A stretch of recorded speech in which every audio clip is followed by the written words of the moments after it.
Factory में काम करने वाली खातून को बीमारी में भी छुट्टी ना मिली, जिससे खातून की मौत वाक़ई हो गई। गैर मुल्की मीडिया के मुताबिक 30 साला खातून मई का ताल्लुक़ थाईलैंड से था और वो मुकामी इंडस्ट्रियल इस्टेट में एक इलेक्ट्रॉनिक्स कंपनी में काम करती थी।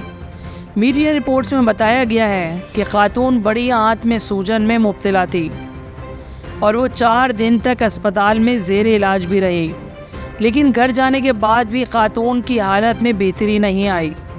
रिपोर्ट्स में बताया गया है कि 12 सितंबर को ख़राब हालत की वजह से खातून ने मैनेजर से छुट्टी की दरख्वास्त की, जिसे मैनेजर ने मुस्तरद करते हुए इसे काम पर वापस आने और एक नई मेडिकल दरख्वास्त पेश करने का कहा।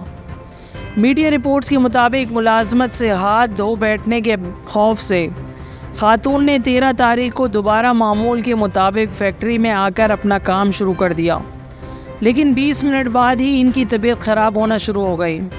खातून को करीबी अस्पताल में दाखिल कराया गया, जहां इनकी हंगामी सर्जरी की गई, लेकिन बदकिस्मती से आंतों की पेचीदगियों की वजह से अगले दिन इनकी मौत हो गई।